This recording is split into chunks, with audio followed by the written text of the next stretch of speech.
Hello. So I just wanted to come on because my last video that we did on here on YouTube was about Tommy's Tommy's court case, which was, yeah, it was strange. It was a strange court case. Definitely 100%.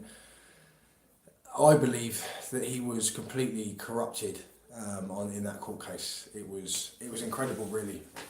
How much evidence there was to support everything that Tom was saying, but they literally just managed to use legal terms to get around it. So it was a bit of a mad one.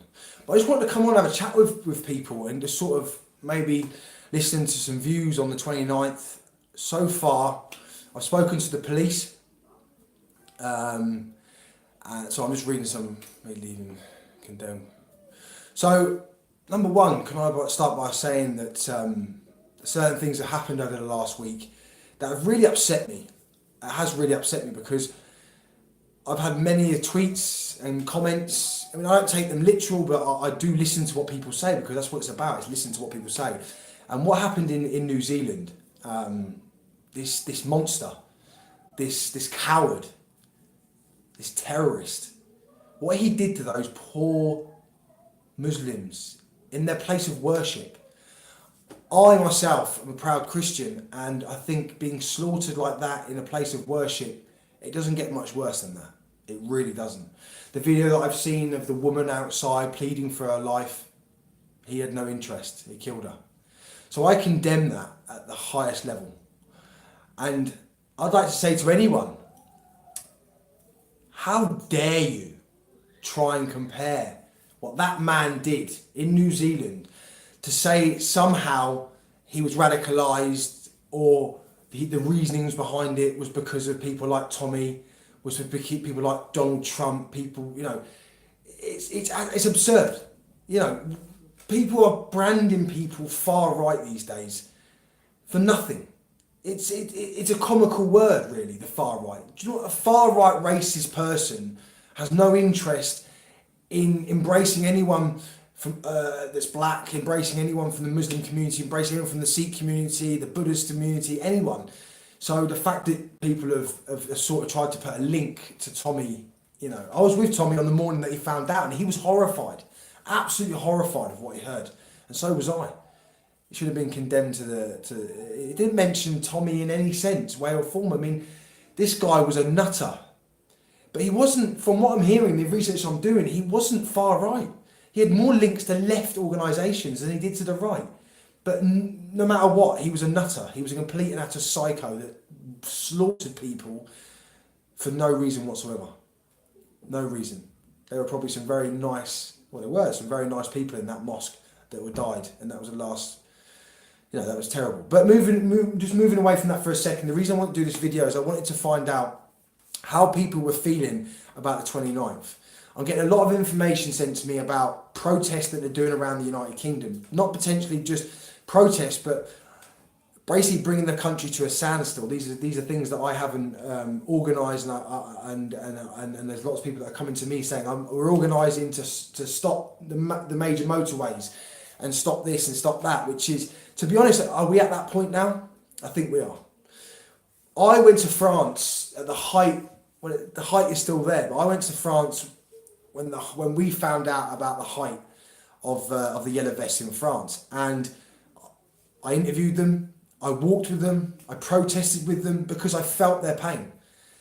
I'm not French, so I didn't know the in and outs of what they were protesting about, but I knew the reasons why they were there were because they felt injustice against their own communities and against their own people. So, yeah, it was clear to see that when I got involved with the yellow vest in the United Kingdom, I felt like things were going too quick, too premature, because the reason in France, the reason why they all got together, the reason why it works so well for them and what they're doing is because they all waited to that point where it affected all of them.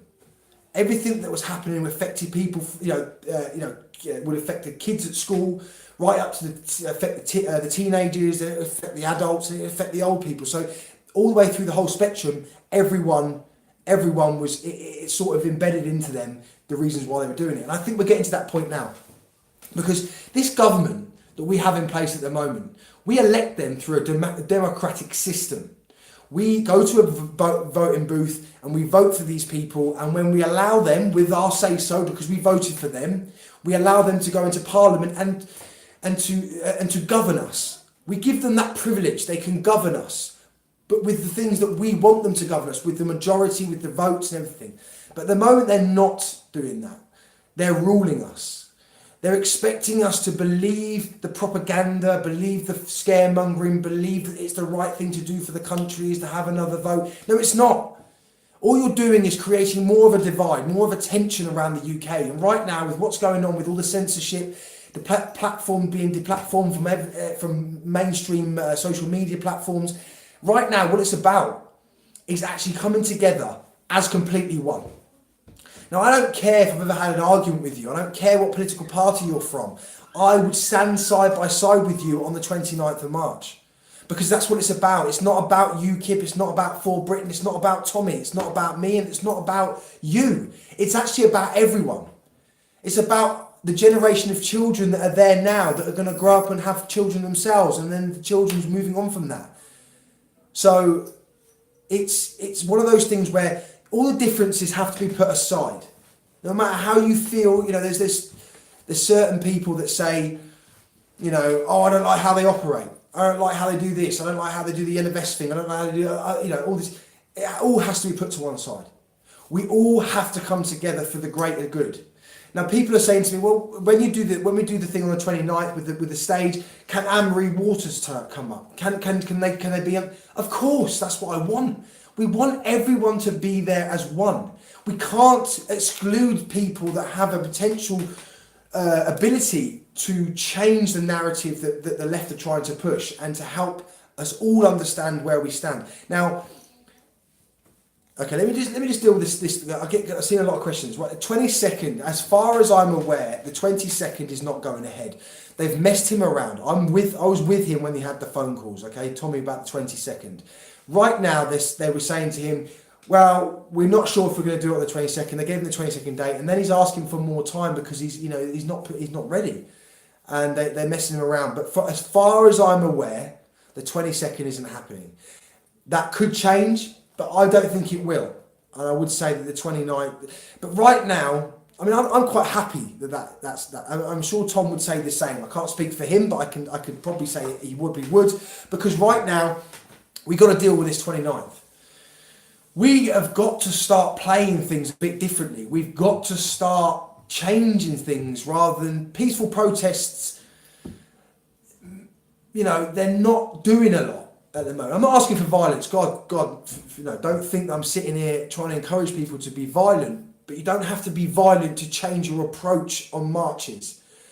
We have to change certain aspects of what we're doing to get a result. I was informed yesterday by some very nice people on Twitter that when the fuel tax or something came into play, they blocked all the roads and David Cameron had changed legislation. So maybe it is time for the whole of the United Kingdom to come to a complete standstill. But we will have to allow everyone to get there, because if everyone wants to get to London because it's the show of strength. Beforehand, everyone was coming to London for free Tommy's court cases, and then the Brexit betrayal march. This one has to be I don't care if you support, I don't care about those things. What I care about is everyone coming together as one. Every single person standing side by side, no matter how you think, no matter what political party you're part of, this is about getting together as one and making them listen. We only get one go at this, because then we're going to be in a worse situation. But I just want to come on and say that, that it's very important that everyone understands that everything needs to be put aside for this one. Everyone that works, you might not agree with the person that stood next to you, but you're there as a countryman and woman. You're there as the British public. That's where we need to come to London as. Not as a UKIP representative, not as a Tommy representative, not as a full